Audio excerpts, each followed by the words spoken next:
আসসালামু আলাইকুম এভরিওয়ান। আচ্ছা, এখন আমরা বিজ্ঞানের যে অধ্যায়টা শুরু করব এটা মূলত বিজ্ঞানের রসায়ন। যদি তুমি বলো আগের বারে যে হচ্ছে তোমার ওল্ড কারিকুলামটা ছিল, ওল্ড কারিকুলামের যে কেমিস্ট্রি সাবজেক্টটা ছিল, সেই কেমিস্ট্রি সাবজেক্টের চ্যাপ্টার 3 অর্থাৎ পরমাণুর গঠন নিয়ে আমরা মূলত আলোচনা করছি এই অধ্যায়ে।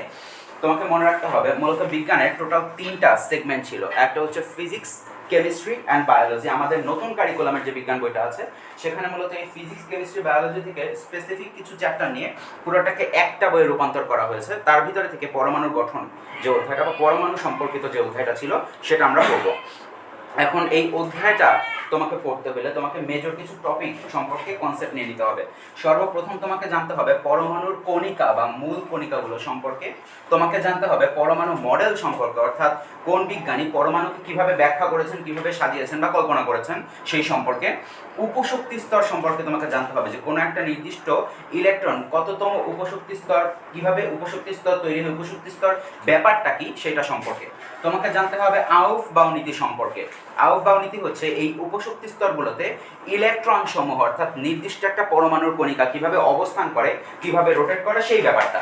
এবং তারপরে তোমাকে ফাইনালি জানতে হবে আমাদের বই অনুসারে পারমাণবিক ভর, আপেক্ষিক পারমাণবিক ভর এবং আণবিক ভর সম্পর্কে। এখন এই ব্যাপারগুলো যদি জানতে হয়, এরপরেও কিছু ব্যাপার আমাদের ছিল, যেমন আমাদের আগের বইয়ে আইসোটোপের, আগের কেমিস্ট্রি বইয়ে আইসোটোপের কনসেপ্টটা ছিল, আইসোটোপের শতকরা প্রাপ্তির ব্যাপারটা ছিল, সেই কনসেপ্টগুলো আমাদের এবারকার বইয়ে দেওয়া নাই। সো আমরা চেষ্টা করব একেবারে সব টপিকগুলো শেষ করার পরে যদি কিছুটা সময় থাকে আমাদের এক্সামের আগে, তখন আমরা আইসোটোপটা শেখার জন্য। Okay, so let's jump into the chapter. সর্বপ্রথম তোমাকে যেটা জানতে হবে সেটা হচ্ছে পরমাণুর কণিকা। ভাইয়া, পরমাণুর কণিকা কি জিনিস? কোনো একটা নির্দিষ্ট পরমাণু, আমরা ছোটকালে যখন ডালটনের সূত্র পড়ে আসছিলাম সেখানে আমরা ডালটন সাহেব কি বলে দিয়েছিল যে পরমাণু মূলত অবিভাজ্য, এইটাকে কোনোভাবে বিভক্ত করা যায় না এবং এটাকে ভাঙলে তোমার কোনোরকম কোনো পদার্থের অস্তিত্বই থাকে না। পরবর্তীতে জানা যায় এই কনসেপ্টটা ভুল। পরমাণুকে আসলে ভাগ করা যায় এবং পরমাণুকে ভাগ করলে বা ভাঙলে কিছু কণিকা বা আরও অতি ক্ষুদ্র ক্ষুদ্র ক্ষুদ্র ক্ষুদ্র পার্টিকেল পাওয়া যায়। এই পার্টিকেলগুলোকে তাদের বৈশিষ্ট্যের উপর ভিত্তি করে আমরা 3 ভাগে ভাগ করতে পারি। প্রথম যে পার্টিকেলটা আছে, কোশ্চেন্স থাকলে ইমিডিয়েট ভাইয়া থামেন, আবার বলেন, কোশ্চেন্স চাই। ওকে ওকে, সো এই পার্টিকেলগুলোকে আমরা 3 ভাগে ভাগ করতে পারি। কেস নাম্বার 1 স্থায়ী কণিকা, কেস নাম্বার 2 কম্পোজিট কণিকা এবং তৃতীয় যে অংশটা আছে সেটা হচ্ছে অস্থায়ী কণিকা। স্থায়ী কণিকা কি জিনিস? একেবারে সহজভাবে বলতে গেলে বিগ ব্যাং থেকে শুরু করে কেয়ামতের আগ পর্যন্ত যে সকল কণিকা কোনোরকমভাবে পরিবর্তন ঘটাবে না তাদেরকে বলা হয়, মানে নিজের ইচ্ছায় তাদের কোনোরকম ফোর্স প্রয়োগ করা ছাড়া কোনোরকম পরিবর্তন ঘটাবে না, তাদেরকে বলা হয় স্থায়ী কণিকা। ইলেকট্রন, প্রোটন এবং নিউট্রন, ফেমাস 3টা কণিকা আমরা অলরেডি জানি, তোমাদের গত ক্লাসে এটার বৈশিষ্ট্য মুখস্থ করেছিলাম, রিমেম্বার? ইলেকট্রন, প্রোটন এবং নিউট্রন এই কারণে পড়ানো হয়েছিল যে এই 3টা হচ্ছে পৃথিবীর স্থায়ী কণিকা। এই 3টা কিয়ামতের আগ পর্যন্ত অবিকৃত অবস্থায় থাকবে। দেন আমাকে জানতে হয় অস্থায়ী কণিকা। অস্থায়ী কণিকা কি? যে সকল কণিকা একটা নির্দিষ্ট লাইফ টাইম থাকে, একটা লাইফ স্প্যান থাকে, ওই লাইফ স্প্যানের পরে ওই কণিকাগুলো একটু সময় পর পর পরিবর্তিত হয়ে যায়, অর্থাৎ নির্দিষ্ট পরিমাণ শক্তি বিকিরণ করে এক ধরনের কণিকা থেকে অন্য রকম কণিকায় পরিণত হয়, তাদেরকে বলা হয় অস্থায়ী কণিকা। যেমন Mason, neutrino, অ্যান্টিনিউট্রিনো, graviton, boson, positron, অ্যান্টিমেসন, এগুলো পরিবর্তিত হয়। এগুলো ক্রমাগত শক্তি বিকিরণ করতে করতে পরিবর্তিত হয়ে যায়। সবাই বুঝতে পারছি? Any questions? ওকে, তৃতীয় যে কণিকাটা আমাদের শিখতে হবে সেটা কম্পোজিট কণিকা। কম্পোজিট কণিকা কি? এক বা একাধিক কণিকার সমন্বয়ে যদি একটা কণিকা তৈরি হয় সেই কণিকাটাকে বলা হয়েছে কম্পোজিট কণিকা। কি বলে? কম্পোজিট কণিকা। যেমন নিউট্রন, আমরা নিউট্রনকে যদি ভাঙাই, নিউট্রন মূল কণিকাটাকে যদি ভাঙাই, তাহলে এখানে আমরা ইলেকট্রনও পাবো, প্রোটনও পাবো। জানি কি সেটা? দ্যাটস ওয়াই এই যে ইলেকট্রন প্রোটন দুইজনকে আমরা পাচ্ছি, এই জন্য আমরা নিউট্রনকে বলি হচ্ছে একটা কম্পোজিট কণিকা। এরকম খুব কদাচিৎ দুই একটা থাকতে পারে। নিউক্লিয়াস কোনটা? নিউক্লিয়াসকে ভাঙলে না প্রোটন? আচ্ছা, মাশাআল্লাহ, ভেরি গুড কোশ্চেন। নিউক্লিয়াসকে ভাঙলে ভাইয়া কি কি পাওয়া যায় বলতো? কোন একটা নির্দিষ্ট পদার্থের, আমরা তো জানি যে নিউক্লিয়াসের পার্ট দুইটা। Excellent question. একটা হচ্ছে কক্ষপথ আর একটা হচ্ছে নিউক্লিয়াস। না, একটা পরমাণুর পার্ট দুইটা, চারপাশে ঘূর্ণাবর্তী হচ্ছে কক্ষপথগুলা আর কেন্দ্রে থাকে হচ্ছে অতি ক্ষুদ্র আয়তন বিশিষ্ট নিউক্লিয়াসটা। কক্ষপথে ইলেকট্রনগুলা ঘোরাঘুরি করতে থাকে। ইলেকট্রন অতি হালকা হওয়ার কারণে, ভরটা প্রায় আলোর ভরের কাছাকাছি হওয়ার কারণে ও খুব হালকা হওয়ার কারণে কক্ষপথে ঘোরাঘুরি করতে থাকে। আর পরমাণুর কেন্দ্রে যে অংশটা নিউক্লিয়াসটা, এই নিউক্লিয়াসটা ভাইয়া দুইটা পার্টিকেল থাকে। নিউক্লিয়াসে দুইটা পার্টিকেল থাকে, একটা হচ্ছে প্রোটন আর একটা নিউট্রন। এই যে প্রোটনটা আর নিউট্রনটা এই দুইজন মিলে পরস্পর নিউক্লিয়াসটা তৈরি করে। এই নিউট্রনের ভিতরে নিউট্রনকেও যদি আবার ভাঙাই, দেখিস নিউক্লিয়াসের ভিতরে কি কি আছে, প্রোটন আর নিউট্রন। নিউট্রনকেও যদি আবার ভাঙাই তখন কি পাওয়া যায়, আরেকটা কিছু পরিমাণ ইলেকট্রনের ট্রেস আর অপর কিছু পরিমাণ প্রোটনের ট্রেস। মানে নিউক্লিয়াসের ভিতরে থাকে প্রোটন আর নিউট্রন, নিউট্রনের ভিতরেও আবার থাকে কিছু পরিমাণ ইলেকট্রন আর নিউট্রন। গট ইট?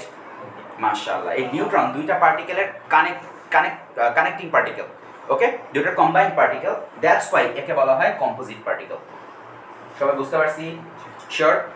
সো এই হচ্ছে পদার্থের কণিকা সমূহ। আমাকে মূলত এসএসসি লেভেলে কাজ করতে হয় হচ্ছে এই ইলেকট্রন, প্রোটন আর নিউট্রন দিয়ে। বুঝতে পারতেছি? বাকি কণিকাগুলো নিয়ে নর্মালি আমার কাজ করতে হয় না। বড় হইলে যখন তোর নিউক্লিয়ার ফিজিক্স পড়বি বা এই ধরনের কোনো কর্মকাণ্ড করবি, তখন অস্থায়ীগুলো যখন বড় হব আমরা, তখন আমাদেরকে এগুলো নিয়ে কাজ করতে হবে। অস্থায়ীগুলো কি এগুলো পরমাণুর ভিতরেই থাকে? হ্যাঁ, এগুলো পরমাণুর ভিতরেই থাকে। এগুলো মূলত বিটা ক্ষয়, গামা রশ্মি ক্ষয়, বিভিন্ন ধরনের এই ধরনের শক্তি বিকিরণের মাধ্যমে বিভিন্ন ধরনের পার্টিকেলের ক্ষয় ঘটায় এবং এক ধরনের অস্থায়ী কণিকা অন্য ধরনের অস্থায়ী কণিকায় পরিণত হয়। Got it? Okay. So electron, proton এবং নিউট্রন, তোমাকে এই ব্যাপারটা একটু সহজে মনে রাখার জন্য মনে রাখতে হবে, ইলেকট্রন, ঋণাত্মক ইলেকট্রন নিয়ে যদি আমরা সর্বপ্রথম কথা বলি, পরমাণুর যে স্থায়ী কণিকাগুলো রয়েছে তার মধ্যে সবচেয়ে হালকা কণিকা হচ্ছে ইলেকট্রন, সবচেয়ে হালকা কণিকা। এই ইলেকট্রনটার ভরটা প্রায় আলোর পার্টিকেলের ফোটন কণার ভরের কাছাকাছি, যেটা কিনা তোমার 9.11 টাইমস 10⁻³ কেজি। ভাইয়া এইটাকে যদি গ্রামে প্রকাশ করিস তাহলে 9.11 টাইমস 10⁻28 গ্রাম। ওকে, কেজিতে প্রকাশ করলে 9.11 টাইমস 10⁻31 কেজি। চিন্তা করতে পারতেছিস যে মানে এর সামনে এর সামনে আরো 30টা শূন্য আছে, মানে 0.30টা শূন্য, তারপরে 911, এতটুকু, মানে কতটা ছোট বুঝতে পারতেছি, একেবারে নগণ্য একটা ভর। এই জন্য ওর বেগটাও প্রায় আলোর বেগের কাছাকাছি। ইলেকট্রন, আমরা কি জানি, যে মোটা মানুষ ও আস্তে আস্তে দৌড়াইতে পারে না, আমার পেট কমে যাবে, সমস্যা নেই। আচ্ছা, তো মোটা মানুষ হচ্ছে আস্তে আস্তে দৌড়াইতে কষ্ট হয়। আর যে হচ্ছে আমাদের নাফিমের মতো শুটকি, ঠিক আছে, ও হচ্ছে তাড়াতাড়ি করে দৌড়াইতে পারে না। এখন আচ্ছা, আমাদের রিফাত, ওকে, সে তো দৌড়াইতে পারে। সো এই যে তুই তো দৌড়াইতে পারোস। আচ্ছা,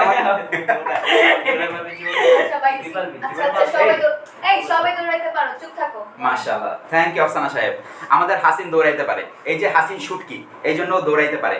তো এই শুটকি হওয়ার কারণে, শুকনা হওয়ার কারণে তারা যে দৌড়াইতে পারতেছে, তার মানে ভর যত কম তার ভেলোসিটি তত বেশি, তার বেগটা তত বেশি। ইলেকট্রনের ভরটা অতিরিক্ত কম হওয়ার কারণে তার বেগটা অনেক বেশি, প্রায় আলোর বেগের কাছাকাছি, মনে থাকবে। এবং তোমাকে মনে রাখতে হবে এই আলোর বেগ, আলোর কণা যে বেগে দৌড়ায় প্রায় 3 লক্ষ কিলোমিটার বা 3 টাইমস 10⁸ মিটার পার সেকেন্ড। ওকে, সবাই বুঝতে পারছি? এখন ভাইয়া তোকে মনে রাখতে হবে এই ইলেকট্রনটার চার্জটা, আপেক্ষিক চার্জটা, প্রকৃত চার্জটা যদি আমরা একটু খেয়াল করি, -1.6 টাইমস 106 টাইমস 10⁻19 কুলম। মনে আছে? ইলেকট্রনের প্রকৃত ভরটা -1.6। ভাইয়া মাইনাস কেন? কারণ ইলেকট্রন ঋণাত্মক আধান বিশিষ্ট পার্টিকেল। কেমন আধান? ঋণাত্মক আধান বিশিষ্ট পার্টিকেল। ওকে, তাই এর চার্জটা -1.6 টাইমস 10⁻19 কুলম। আর ওই তো মানে এরপরে দশমিকের পরে আরো ডিজিট আছে। মাশাআল্লাহ, ভেরি গুড। এটা হচ্ছে অ্যাপ্রক্সিমেট ভ্যালুটা, আপেক্ষিক যে ভ্যালুটা। ভেরি গুড, মাশাআল্লাহ। প্রকৃত অ্যাপ্রক্সিমেট ভ্যালুটা এবং এর আপেক্ষিক যে মানটা, সেইটাকে আমরা বলতে পারি -1 কুলম। ওকে, ইলেকট্রনের চার্জটা -1। আচ্ছা, আপেক্ষিক শব্দটা কেন? Excellent, very good. আপেক্ষিক শব্দটা কেন আসলো মনে রাখবি ভাইয়া, কোনো পদার্থকে অন্য একটা স্ট্যান্ডার্ডের সাথে যদি তুলনা করা হয় তাহলে তাকে বলা হয় আপেক্ষিক। যেমন আমি যদি তোদেরকে বলি যে পারমাণবিক ভর, কোনো পদার্থর প্রকৃত একটা পদার্থ আমার কাছে দেওয়া আছে, ঠিক আছে, যে মনে কর একটা অ্যালুমিনিয়াম পার্টিকেল আমার কাছে দেওয়া আছে, একটা ছোট্ট পরমাণু অ্যালুমিনিয়ামের, তার প্রকৃত ভর কত? 4.482 টাইমস 10⁻23 গ্রাম। 4.482 টাইমস 10⁻23 গ্রাম, মনে নাই? তো এই যে অ্যালুমিনিয়ামটা আছে এটা হলো প্রকৃত ভর, কিন্তু এইটা দিয়ে যদি আমি ম্যাথমেটিক্যাল ক্যালকুলেশন করি আমার জন্য একটু কঠিন হয়ে যাচ্ছে না? স্পেশালি স্টয়কিওমেট্রি, মানে রাসায়নিক পদার্থ নিয়ে যখন আমি পরিমাপ করছি তখন আমার জন্য জিনিসটা কঠিন হয়ে যাচ্ছে না? তো এইটা সহজে করার জন্য বিজ্ঞানীরা একটা ওয়ে আবিষ্কার করেন। ওনারা কার্বন 12 আইসোটোপের 1/12 অংশ অর্থাৎ 1.66 টাইমস 10⁻⁻24 গ্রাম কার্বন পরমাণু দিয়ে যে কোনো পদার্থের 1 গ্রামকে ভাগ করে দেয়, 1 মোলকে ভাগ করে দেয়। দিয়ে দেওয়ার পর যে সংখ্যাটা আসে সেইটা হচ্ছে ওই পদার্থের আপেক্ষিক ভর। যেমন অ্যালুমিনিয়ামের প্রকৃত ভর হচ্ছে 4.482 টাইমস 10⁻⁻23 গ্রাম, তাই না?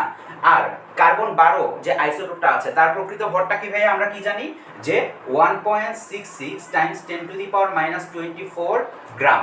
দেখতো ভাইয়া এই যে অ্যালুমিনিয়ামের প্রকৃত ভরটা আছে, বুঝিস ব্যাপারটা কি? অ্যালুমিনিয়ামের প্রকৃত ভরটা আছে, এই ভরটাকে দিয়ে যদি আমরা কার্বন 12 আইসোটোপের ভরটা দিয়ে ভাগ করে দিই তাহলে যে ভাগফলটা আসবে সেটা অ্যারাউন্ড 27।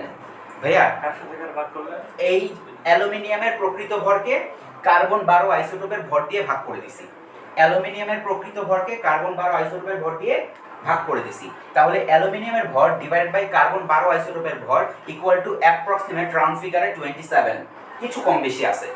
হ্যাঁ, এই যে ব্যাপারটা ভাইয়া দেখতো, তুই যখন একটা এক স্পেচুলা পরিমাণ অ্যালুমিনিয়াম নিবি বা কিছু পরিমাণ অ্যালুমিনিয়াম টুকরা, তুই কি এই ডিজিটটা দিয়ে হিসাব করতে তোর সহজ হবে নাকি এই ডিজিটটা দিয়ে? নিচেরটা। বিজ্ঞানীরা জাস্ট এটাই চাচ্ছিলেন। ওকে, এই যে এমন একটা ডিজিট তারা প্রত্যেকটা পদার্থের জন্য চাচ্ছিলেন যেটা দিয়ে তাদের হিসাব নিকাশে স্টয়কিওমেট্রিতে তাদের এই জিনিসটা সহজ হয়। ওকে, এই সুবিধা করার জন্য এই যে ফ্যাক্টরটা এটা তারা আবিষ্কার করছে, এই জন্য এটাকে বলা হয় আপেক্ষিক, প্রকৃত না। এই ভরটা দিয়ে যে কোনো পদার্থের প্রকৃত ভরকে ভাগ করে দিলে, 1 মোলের প্রকৃত ভরকে ভাগ করে দিলে তার আপেক্ষিক ভরটা পাওয়া যায় পরমাণু।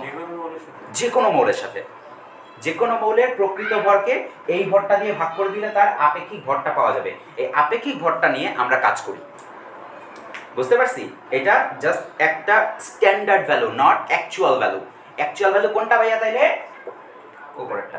মাশাআল্লাহ, বুঝতে পারতেছি আপেক্ষিক কেন কাজে লাগে? Respect, excellent question. আচ্ছা ভাই, ওটা তো চার্জ। হ্যাঁ না, আপনি তো ভর দেখেন। আচ্ছা, চার্জের ক্ষেত্রে এইটা যেমন প্রকৃত চার্জ নামো না, -1.6 টাইমস 10⁻⁻19 কুলম। এইটা যেমন ছিল অ্যালুমিনিয়ামের প্রকৃত ভর, এইটা হচ্ছে একটা ইলেকট্রনের প্রকৃত চার্জ। ওকে, কিন্তু প্রকৃত চার্জ নিয়ে কাজ করাটা বেশ ক্রিটিক্যাল না, বেশ বড় একটা ডিজিট না? তাই বিজ্ঞানীরা আপেক্ষিকভাবে ধরে নিছে যে ইলেকট্রনের চার্জটা -1। মানে এমনি হ্যাঁ, আপেক্ষিকভাবে। ঠিক আছে, এর পিছনে যদিও অনেকগুলো পার্টিকেলের হিসাব নিকাশ অনেক কিছু আছে, বাট আপাতত এসএসসি লেভেলের সাব স্ট্যান্ডার্ড হিসাবটা হচ্ছে আপেক্ষিকভাবে বিজ্ঞানীরা ধরে নিয়েছেন ইলেকট্রনের চার্জটা -1 বা -1 কুলম অ্যাকচুয়ালি। বুঝতে পারতেছি? Very good question, very good, মাশাআল্লাহ।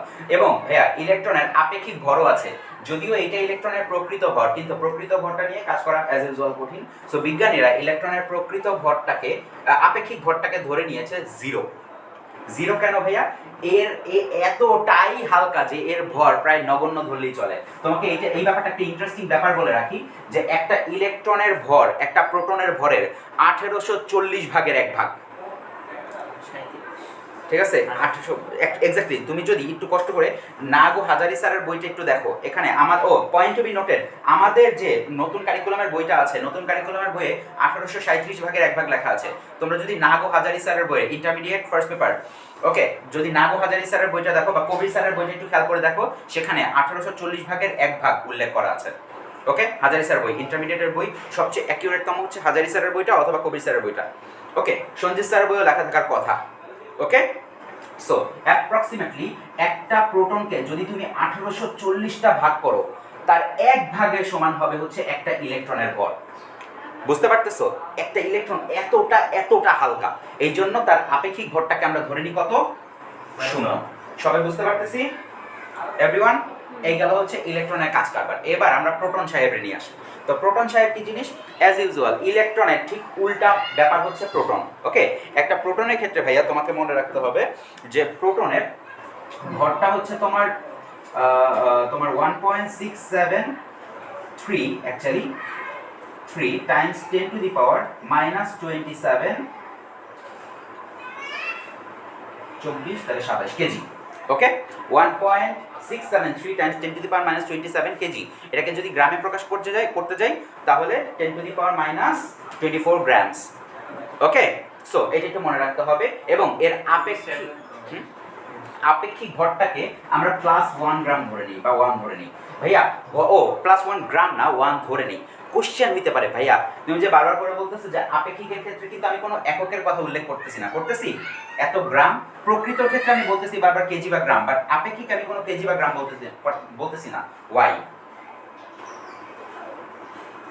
খেয়াল করে দেখতো ভাইয়া, একটা পদার্থের প্রকৃত ভরে গ্রাম আছে, কার্বন 12 আইসোটোপের যে ভরটা আমরা নিয়েছি সেখানে একটা গ্রাম আছে, গ্রামে গ্রামে, তার মানে আপেক্ষিক যে হিসাবটা সেখানে কোনো একক থাকার কথা। আপেক্ষিক ভরটা হচ্ছে অন্য যে কোনো পদার্থের 1 মোল, পরমাণুর 1 মোল এবং কার্বন 12 আইসোটোপের 1 মোলের অনুপাত। এই অনুপাত দেখে একক দুইটা কেটে যায়, এককগুলা কেটে গেলে সেখানে আর কোনো একক থাকে না। বুঝতে পারছি? যেহেতু দুইটা পদার্থের ভরের অনুপাত, তাই আপেক্ষিক ভরের কোনো একক নাই। যেমন ক্যালকুলেটর বসালে অবশ্যই আসবে, হ্যাঁ এটা ক্যালকুলেটর বসে করবি। আচ্ছা, বুঝতে পারতেছি? তো এই দুইটা পদার্থের ভরের অনুপাত হওয়ার কারণে একক দুইটা কেটে গিয়ে কোনো একক থাকে না। এটা একটা আপেক্ষিক, একটা রেশিও, অনুপাত। ওকে, আচ্ছা ভাই, মানটা এরকম বড় হইলো কেন? দুইটার সংখ্যা তো অনেক ছোট না? মাশাআল্লাহ, দুইটা সংখ্যা অনেক ছোট। এই পুরোটার তুই একটা কাজ করবে, ভেরি গুড। এইটাকে তুই এইভাবে কল্পনা করতে পারিস যে এই পার্টিকুলকে আলাদা করে ফেল। ঠিক আছে, হাতে করতে যাচ্ছিস তাই তো, না ক্যালকুলেটর করবি? ক্যালকুলেটর করলে ওইটা হচ্ছে এতটুকুকে ব্র্যাকেটে আটকাবি, এতটুকুকে ভাগ, এতটুকুকে ব্র্যাকেটে আটকাবি, ভাগ করে দিবি, দেখবি যে আনসার চলে আসছে। আর যদি হাতে, মানে কনসেপ্টটা ভাইয়া মানটা এরকম আসলো কিভাবে দেখতো ভাইয়া, এখানে কত 10⁻³ না?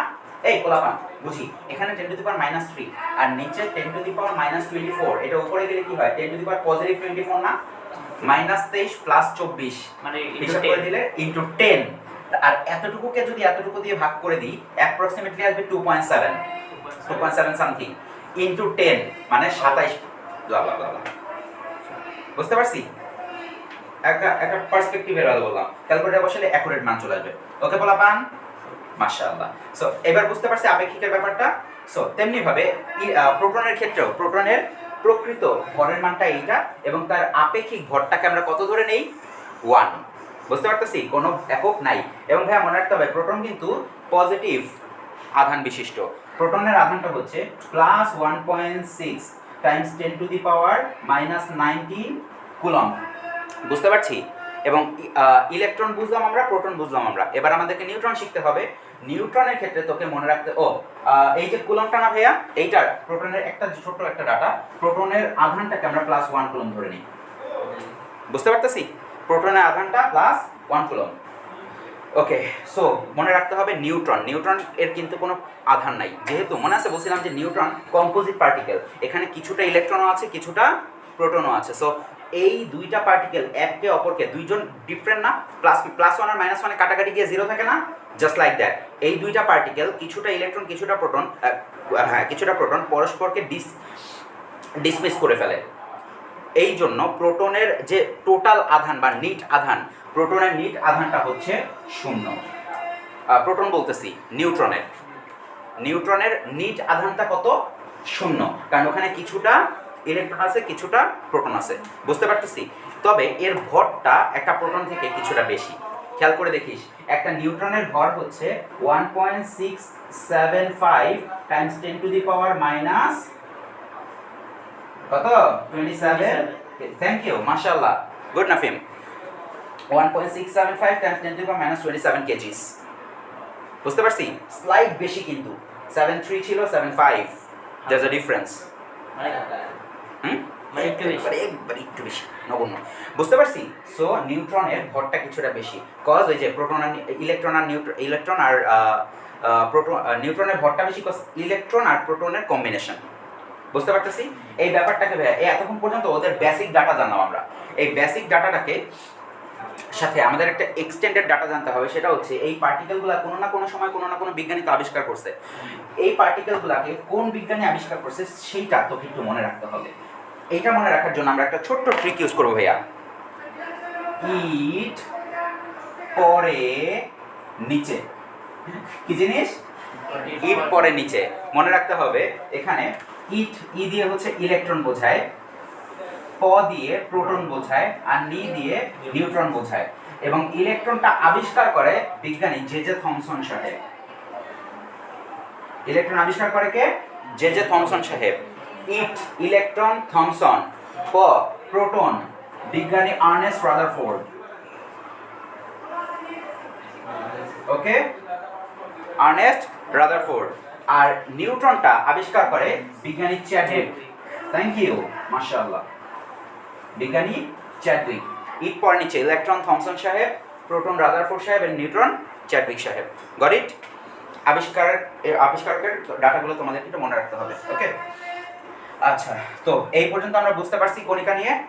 এই হচ্ছে পদার্থগুলোর বা কোনো একটা পরমাণুর স্থায়ী কণিকাগুলার একাল সেকাল একবার A to Z। এরপরে আমাদেরকে যেতে হবে পরমাণু মডেলে। তো পরমাণু মডেলে আমাদেরকে এখনো পর্যন্ত অনেকগুলো মডেল পাওয়া গেছে। ডাল্টনের পরমাণু মডেল সবচেয়ে আদিকেলে। তারপরে বিজ্ঞানী 1911 সালের দিকে বিজ্ঞানী রাদারফোর্ড সাহেব উনি আলফা পার্টিকেল স্ক্যাটারিং এক্সপেরিমেন্ট বা আলফা কণা বিচ্ছুরণ পরীক্ষা, যেটাকে আমরা রাদারফোর্ডের পরমাণু মডেলও বলি, সেই মডেলটা আবিষ্কার করে রেখে গিয়েছেন একটা এক্সপেরিমেন্টের, মানে এক্সপেরিমেন্ট থেকে তিনি যে রাদারফোর্ডের পরমাণু মডেলটা যদিও আমরা তত্ত্ব হিসেবে পড়ি, বাট আসলে কিন্তু এটা তত্ত্ব না, এটা একটা এক্সপেরিমেন্টের ফলাফল। রাদারফোর্ড সাহেব একটা এক্সপেরিমেন্ট করছেন, সেই এক্সপেরিমেন্ট থেকে যে তথ্যগুলো পাইছেন সেগুলোকে উনি সাজায় লিখছেন, আমরা সেগুলোকে ডাটা হিসেবে পড়ে ফেলি।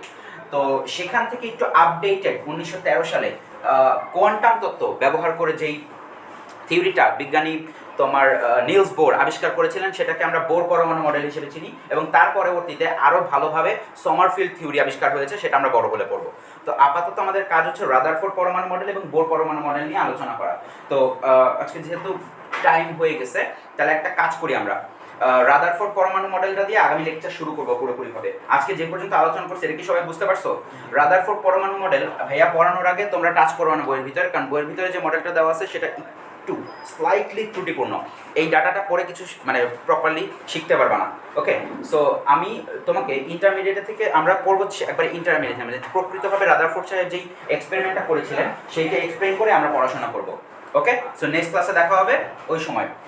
তার আগ পর্যন্ত বই থেকে পড়ার দরকার নেই, ভাইয়া পড়ে লিখে দেওয়ার পরে তারপর যেটা আমি লিখে দিব নোট করে দিব সেটা মুখস্থ করে ফেলবা। Got it everyone? Thank you so much.